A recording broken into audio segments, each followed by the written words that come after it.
Aquarius, hi! Welcome to Mr. Queen PH.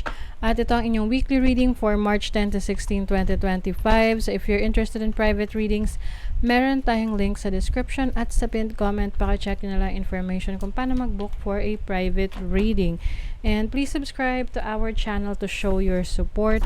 Like, share this video at comment na rin kayo kung kayo ay naka-resonate. Okay, Aquarius, what's up? Ng energy for you. Wisdom. You are learning, gathering information. Yung iba nagpapa-mentor kayo. Maaring merong tumutulong sa inyo or nagbibigay ng advice. Someone that's giving you guidance about your business, your career, or about life. Or maaring kayo yung kayo yung mentor. Wow, success. You're going to be successful. Safe home. Wow. So, yung iba sa inyo, maaring meron kayong na-achieve para sa bahay ninyo. Meron kayong napagawa sa bahay nyo. Nakabili kayo ng bahay. Nakapagpa-renovate kayo. Or merong improvement sa bahay ninyo. Pwedeng may binili kang bahay. Ganyan. I also see na merong success sa isang pinupurso mo ngayon for as long as open ka to learn. Open ka na matuto, mag-improve. Oo. So, kung ano man yung mga opportunity na darating sa'yo para may matutunan ka na kapaki-pakinabang, gawin mo, no? Kasi this will lead you to a lot of success. Overall energy is the Queen of Coins. So, diba? So, this is having the resources that you need. This is stability in your finances. What is your challenge? Your challenge is the Queen of Swords. As a challenge, maaring merong person sa buhay mo na somehow parang pinapahirapan ka. This can be your romantic partner, family, friend, but this is someone na malapit sa'yo na maaring itong person na to is asking too much from you. Yung parang marami masyadong ine-expect sa'yo or binibigay sa'yong responsibility na hindi mo naman na responsibilidad. Your opportunity is the 8 of Coins. You have the opportunity to hustle. Ibig sabihin, trabaho, trabaho, trabaho. You also have the opportunity to master your craft, to master your career, to master your business, yung skills mo. And then your blessing is the Knave of Cups.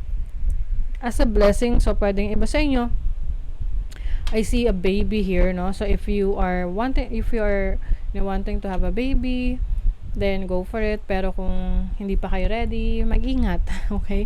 But either way, this is a blessing in terms of your creativity, no? Creative talents, creative skill sets mo. Maaring meron ka matutuklasan sa sarili mo na mga bagay na pwede mo pang i-explore sa iyong abilities, no? Na halimbawa magaling kang magluto, so pwede mo pang galingan, pwede mo pang aralin, no, yung culinary at maging professional dyan. O diba, speaking of aralin, may book. So this is you doing your research, learning more. You also have a bear. So this is having the power to be strong, to be tough kahit merong challenge for you. Sabi rito, your financial positions, you should be aware. Ayan. I think mas nagiging aware ka ngayon sa financial situation mo, kung ano yung mga bagay na dapat mong iwasan, mga dapat mong i-double down, no? Kumbaga parang mas dapat mong pagbutihin. Example, ano ba yung dapat mong iwasan sa finances mo? Yung sobrang paggastos, ano ba yung dapat mong pagtuunan ng pansin? Kung paano mo mas ma-i-increase yung income mo. Oh, you have the fish. The fish, di ba, symbolizes this symbolizes prosperity, yung fish. This is also about fortune. So whatever you are working on right now, like career man yan, side hustle, your business, for as long as meron kang, kumbaga fully equipped ka sa knowledge mo, sa skill set mo, you are going to be successful in that field, in that area of life. So, sa money, career, finances, you have the Four of Wands, stability in your finances, Queen of Wands. So, pagdating sa finances mo, you are go-getter, no? Kumbaga, alam mo yung gusto mo and you are going to do anything to get that. So, medyo aggressive yung energy mo financially and also sa career path mo. Parang meron ka talagang gustong posisyon na makuha sa trabaho or meron kang gustong ma-achieve na posisyon sa business, or this is about self fulfillment. Yes, you're very clever. You are working smart pagdating sa pera mo.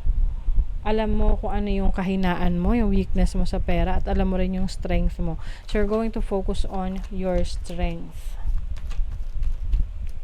And then, sa love life, 8 of Cups, the Lovers. Okay. So, meron ditong commitment na papasukin. Yung iba kasi dito, Aquarius, syempre hindi naman mag-resonate para sa lahat.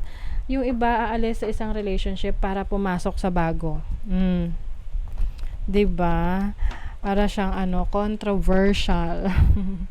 So, you may be leaving a situation sa relationship to get into a new relationship. Yung iba naman, kasi 8 of Cups is like walking away from a situation that is no longer serving you. So, pwedeng meron namang magkarelasyon dito na pipiliin nyo na umalis sa relasyon na to because you feel like hindi na kayo fulfilled, or parang you feel like wala nang patutunguhan. Oh my God. Feeling nyo wala nang patutunguhan yung relationship, game over na nga. Nakakaloka. Okay.